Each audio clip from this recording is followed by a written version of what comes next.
High প্রিয় শিক্ষার্থীরা, সবাইকে স্বাগত জানাচ্ছি আজকের ক্লাসে। আজকে আমরা যে বিষয়টি নিয়ে আলোচনা করব তা হলো সম্মান প্রথম বর্ষ ক্যালকুলাস 1 চ্যাপ্টার 2 এর এ লিমিট বা সীমা। তাহলে চলো শুরু করা যাক আজকের আলোচনাটি। আজকের আলোচনায় যে বিষয়গুলো থাকবে তা হলো ফাংশনের সীমা বা লিমিট অফ ফাংশন, তারপর ডেল্টা মাইনাস এপসাইলনের সাহায্যে ফাংশনের সীমা, limit of function using delta minus epsilon, তারপর বাম সীমা, লেফট হ্যান্ড লিমিট বা LSL, আরেকটি দেখব ডান সীমা বা রাইট হ্যান্ড লিমিট অথবা RSL। আজকে যেহেতু চ্যাপ্টার 2 এর উপর এটি একটি বেসিক আলোচনা, আর এই চ্যাপ্টারের যেহেতু নাম হচ্ছে তোমার লিমিট, তাহলে লিমিট বোঝার জন্য আমরা কি করব, প্রথমে একটি ফাংশন বিবেচনা করব। আর ওই ফাংশনটি f of x is equal to x square minus 9 divided by x minus 3 অথবা f of x is equal to x square minus 4 divided by x minus 2, এরকম ধরনের আমরা কি করব, একটি ফাংশন বিবেচনা করব। আর এই ফাংশনটি যদি এটা হয় তাহলে এখানে ফাংশনের তুমি কি করো, মান বসাও। মান হবে x, f of x, x is equal to তুমি 1 বসাও। 1 বসালে কত হবে, এখানে 1 minus 9 divided by 1 minus 3 is equal to minus 8 divided by minus 3 is equal to কত, 4। তুমি 2 বসাও, যদি 2 বসাও তাহলে হবে 5, আর আমরা 3 বসাবো না, 3 এর জন্য তোমার লিমিটের আবির্ভাবটা হবে, আর 3 বসালেই তোমার কি হয়ে যাবে, এখানে 0/0 হয়ে যাবে, অনির্ণয় আকার হয়ে যাবে। তুমি কত 4 বসাও তাহলে 7 হবে, তারপর যদি 5 বসাও তাহলে 8 হবে, আর যদি তুমি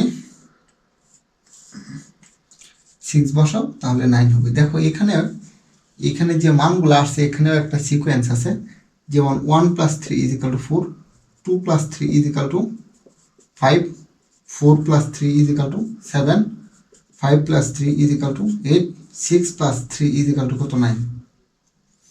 তাহলে এখানে 3 + 3 এখানে 6 হওয়ার কথা ছিল, কিন্তু এখানে যদি তুমি মান বসাও, যেমন x = 3 মান বসিয়ে দাও, তাহলে এই ফাংশনটা যেটা ছিল মান বসাও তুমি, তাহলে 3² - 9 divided by 3 - 3 বা 9 - 9 divided by 3 - 3 বা 0/0। ঠিক আছে, তুমি যদি এটা করো না, আমি এটা করব না, x² - 3² divided by x - 3 is equal to x + 3 divided into x - 3 divided by কত, x - 3, এটা কেটে দাও, তাহলে কত হচ্ছে x না, এটা তুমি কাটতে পারবো না, কারণ এখানে তো তোমার x এর মান 3 বসিয়ে দিলে এখানে 0/0 হয়ে যেতেছে, তুমি কাটবে কেমনে। আসলে যে অনির্ণয় আকার যেটা যেখানে হয় ওইখানে কি করা যায় না, কোনো কাটাকাটি করা যায় না। যেমন অনেকেই যদি বলে 0/0, এখানে আমরা কি করব, আমরা জানি 0 উপরে যদি 0 থাকে এর মান 0, তারপর আমরা জানি নিচে যদি 0 থাকে কোনো কিছু বাই 0 অসংজ্ঞায়িত আকার। আর অনেকে যদি বলতে পারো 0/0 যেহেতু সেম আকার আছে, আমরা কেটে দিয়ে কী করবো, 1 লিখব। আসলে এই 3টা উত্তরের প্রত্যেকটা কথাই কিন্তু, হ্যাঁ আমরা যে যুক্তি জানি প্রত্যেকের যুক্তিতে এইটা কি হইতেছে, ঠিক হইতেছে, কিন্তু আসলে এইটা বললে হইতেছে, এটা বললে হইতেছে, এটা বললে হইতেছে, তাহলে এটা কোনটা সত্য?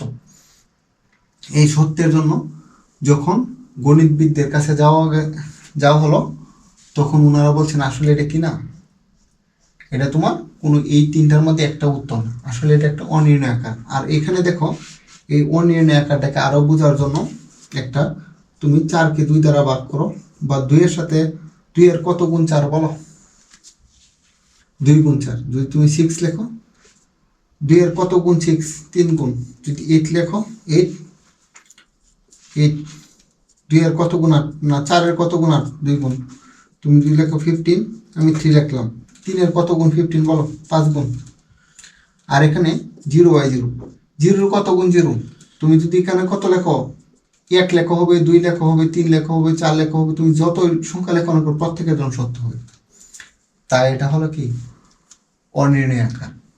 আর এটাকে বিজ্ঞানীরা কি করছেন, সমাধান দেওয়ার জন্য কি করছেন, লিমিটের আবির্ভাব করছেন, মানে লিমিটের জন্য লিমিট কি করছেন, লিমিটের একটা সূচনা করে এটা একটা গণিতের একটা কি অনেকটা কি করছে, গণিতটাকে অনেকটা সহজ করে দিয়েছে।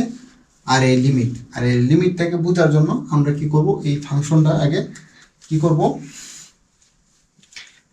এক্স ইজিক্যাল টু যেহেতু 3 বিন্দুতে তোমার অনির্ণয় আকার, তাই আমরা কি করব, যেহেতু এক্স ইজিক্যাল টু 3 বিন্দুতে কি অনির্ণয় আকার, তাই এক্স ইজিক্যাল টু 3 বিন্দুটা কি করব, আমরা সংখ্যা রেখায় বসাবো এক্স ইজিক্যাল টু 3, তারপর 3 এর বাম দিক থেকে মান বসিয়ে দেখব 3 এর কাছাকাছি এসে, তারপর 3 এর ডান দিক থেকে মান বসিয়ে 3 এর কাছাকাছি দেখব এটা কোন দিকে যায়। এটার জন্য কি করবো, আমরা দুই দিকে দুইটা চার্ট অঙ্কন করব।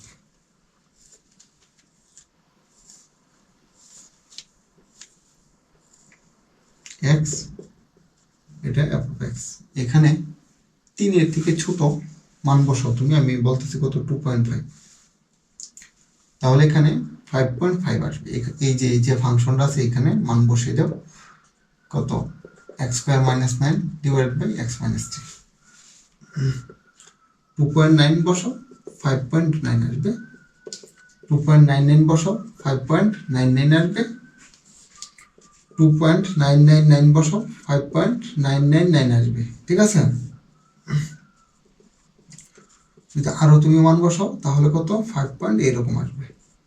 কারণ আমি যত 3 এর কাছাকাছি যাচ্ছি ততই সে কি করতেছে, উত্তরটা 6 এর কাছাকাছি যাচ্ছে। আর এখানে আমি এক্স আর 3 এর ডান দিক থেকে মান বসাবো, আমি এটা 3.1 বসাবো, তাহলে 6.1, আমি 3.01 বসাবো 6.01, তারপর 3.001 বসাবো 6.001। যত আমি 3 এর কাছাকাছি মান বসাইতেছি ডান দিক থেকে, তত সে উত্তরটা কত 6 এর কাছাকাছি যাচ্ছে। এটার থেকে কিন্তু আরো এটা ছোট মান, এটা আরো ছোট মান, আর 3.001, 6.001, তারপর 3.001, 6.001। ঠিক আছে, এর মানটা কত 6 এর কাছাকাছি যাচ্ছে। আমি যদি এই 3 এর কাছাকাছি মান বসাই 3 এর বাম দিক থেকে, তা উত্তরটা কত 6 এর কাছাকাছি যাচ্ছে। আর 3 এর ডান দিক থেকে 3 এর কাছাকাছি মান বসাই, তাও এর উত্তরটা কত 6 এর কাছাকাছি যাচ্ছে।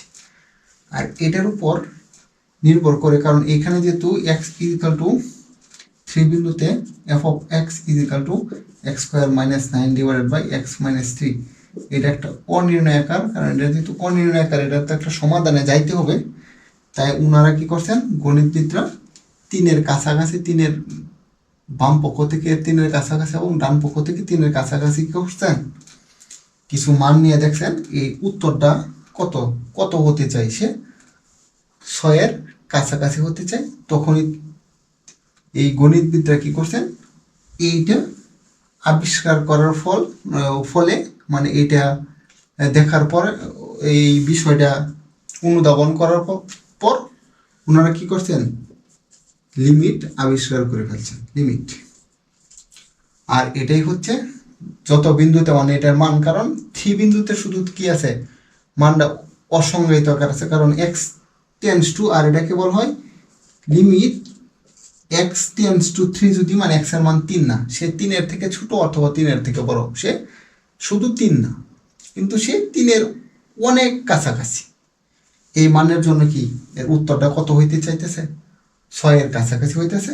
আর এটাই হচ্ছে কি লিমিট। আর তুমি যদি কি করো, এই ফাংশনটাকে তোমার limit x tends to 3 f of x, আর এফ অফ এক্স যদি কত ফাংশনটা লিমিট এক্স টেন্স টু 3 কত x square minus 9 divided by x minus 3, এটাকে তুমি কি করতে পারো, লিমিট এক্স টেন্স টু কত 3 এক্স স্কোয়ার, এটাকে লেখে a square plus b square, a square minus b square a plus b whole into a minus b divided by কত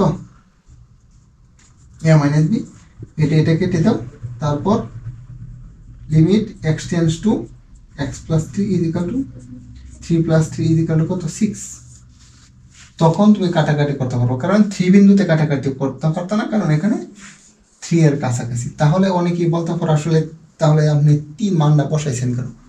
তুমি মনে করো একটা বিষয়, এখানে কিছুদিন আগে এই ভারতের আম্বানি পরিবারের ছেলে বিয়ে করছে তোমার, ওইখানে বিয়ের অনুষ্ঠানে ওনারা কি করছে 1000 কোটি টাকা খরচ করছে। এখন 1000 কোটি টাকা মনে করো তোমার বিয়েতে তুমি বাজার করতে গেলে তোমার 1000 কোটি 1 টাকা, তোমার যে বাজারটা করছে এই বাজারের খরচ আসছে 1000 কোটি 1 টাকা। 1000 কোটি 1 টাকা না, আমি বলতেছি 1000 কোটি .0000000001 এত টাকা আসছে। ওই দোকানদাররা তোমার কাছে বলবো না আপনি 001টা লাগতো না, আপনি 1000 কোটি টাকা দিয়ে দেন, ওইটা আমার কোনো বিষয় না। এরকম প্রায় এখানে যদি তুমি 3 মানটা বসে দাও, তখন কি না এখানে যেহেতু 3 না, তবে 3-এর কাছাকাছি মানটা বসিয়ে দিলে তেমন ওই ফাংশনের তেমন কি মানের তেমন কি হয় না, পরিবর্তন হয় না। ঠিক আছে, বিষয়টা এটা এরকম মানের তেমন পরিবর্তন হয় না। আর এইটার বিষয়টাকেই আমরা এই বিষয়টার উপর ডিপেন্ড করে আমরা কি করব, ফাংশনের সীমার সংজ্ঞা দেব। যদি একটি চলক এক্স এর মান এ এর, একটি চলক এক্স এর মান এ এর মানে 3 এর, উভয় দিক হইতে অগ্রসর, উভয় দিক হইতে ডান বা বাম অগ্রসর হইয়া এ এর অতি নিকটবর্তী হয়, এ এর অতি নিকটবর্তী হয় মানে 3 এর অতি নিকটবর্তী হয়,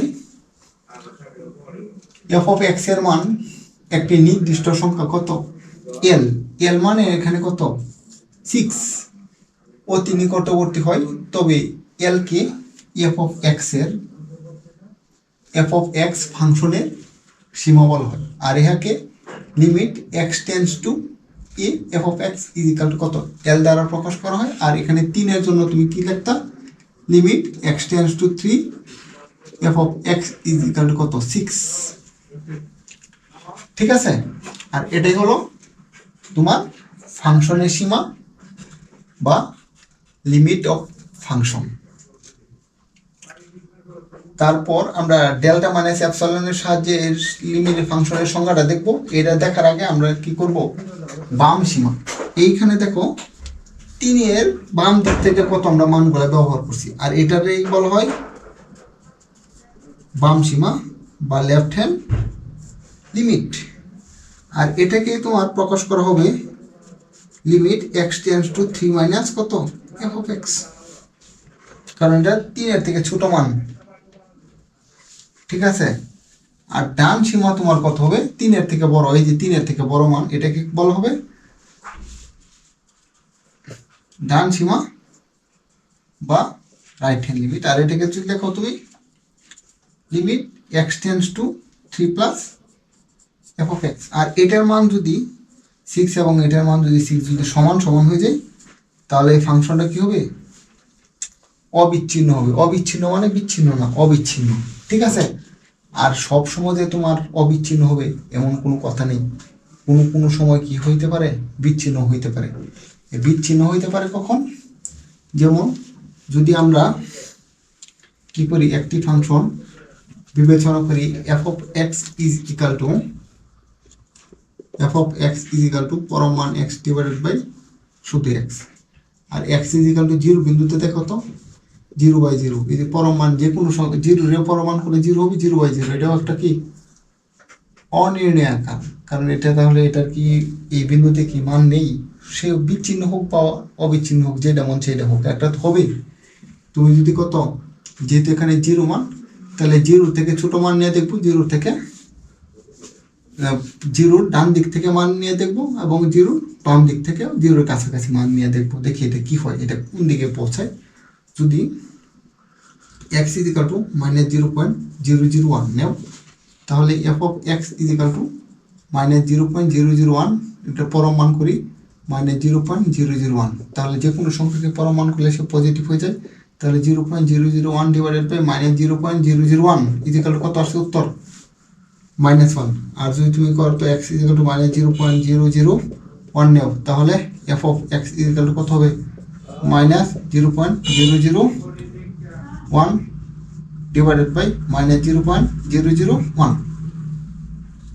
ঠিক আছে, এর পরমান করলে সে তো পজিটিভ হয়ে যাবে, 0.001 ডিভাইডেড বাই -0.001। এটা যদি কাটাকাটি করি কত, -1 আসছে। আর এখন আমরা দেখব এটাকে কাটাকাটি তো আমরা করে দেখলামই, 0 থেকে ছোট মান নিয়ে দেখতেছি। এখন যদি 0 থেকে বড় মান নেই, এই 0 কাছাকাছি বড় মান নেই, x = 0.001 নেই, তাহলে f of x = কত হবে, মাইনাস না প্লাস 0.001 ডিভাইডেড বাই 0.001। পরম মান করলে, পজিটিভ মানকে পরম মান করলে কি হবে, পরম মান করলে সে যে কোনো সংখ্যাকে ধনাত্মক করে দেয়, সে অটোমেটিক ধনাত্মক আছে, সে তো ধনাত্মক হবে 0.001 ডিভাইডেড বাই 0.001। এটা কাটাকাটি করলে কত, 1 হবে।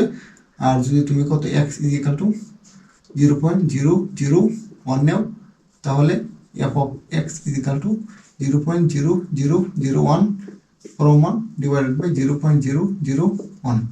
ঠিক আছে, এটার হবে 0.0001 ডিভাইডেড বাই 0.0001। এটা কাটাকাটি করলে কি হবে, +1 হবে। দেখো 0 থেকে বড় মান নেওয়ার প্রত্যেকটা উত্তর কত আসতেছে, প্লাস আসতেছে, এবং 0 থেকে ছোট মান নেওয়ার প্রত্যেকটা উত্তর কত, -1 আসতেছে। তাহলে এটা যেহেতু সেম না, তাহলে এটা কি হবে, বিচ্ছিন্ন হবে। অর্থাৎ একটা যে কোনো বিন্দুতে খালি মান নিলে সবসময় যেন অবিচ্ছিন্ন হবে এমন কোনো কথা নেই, বিচ্ছিন্ন হতে পারে। তাহলে আজকের আলোচনার বিষয় আর একটি বিষয় রয়ে গেছে, আর ওইটা হচ্ছে তোমার ডেল্টা মাইনাস এপসাইলনের সাহায্যে কত, ফাংশনের সীমা। ফাংশনের সীমাটা এটা হবে ডেল্টা মাইনাস এপসাইলন। এখানে যদি ডেল্টা যদি কি হয়, 0 থেকে যদি বড় হয়, তাহলে এই মানটাকে তুমি কি লিখতে পারবা, x - 1, মানে যত বিন্দুতে, এটাকে যদি আমরা কি করি, পরম মান করি, আর এটা কি হবে, 0 থেকে বড় হবে। আর এটা ডেল্টা কিন্তু 0 থেকে বড় আর 1 থেকে ছোট। ঠিক আছে, তাহলে এই মানটা কত হবে, 0 থেকে বড় হবে আর এই ডেল্টার থেকে ছোট হবে। আর এটাকে তুমি আর একটি লাইনেও লিখতে পারো কত, এই যে ফাংশনটা আছে, ফাংশনটা থেকে যদি তুমি কি করো, ওই ফাংশনের যে লিমিট, মানে আমরা এখানে যে করছিলাম আমরা লিমিট x টেন্ডস টু 3 কত, f of x = আমরা 6 পাইছি না, যে ফাংশনটার ক্ষেত্রে x² - 9 ডিভাইডেড বাই x - 3 এর ক্ষেত্রে এই 6 যে কথা, এখানে এলসিএম কথা। যদি এই ফাংশনটা থেকে তুমি কি করো, এই লিমিটটা মানে এলটা যদি বাদ দাও, তাহলে এই মানটা কত হইব, সবসময় এপসাইলনের থেকে যদি ছোট হয়, তাহলে তুমি এটাকে তুমি লিখতে পারবা limit x tends to a কত, f of x = l। আর এটাই হলো ডেল্টা মাইনাস এপসাইলনের সাহায্যে ফাংশনের সীমা। আশা করি তোমরা সবাই বুঝতে পেরেছ। সবাইকে ধন্যবাদ এতক্ষণ আমার সঙ্গে থাকার জন্য।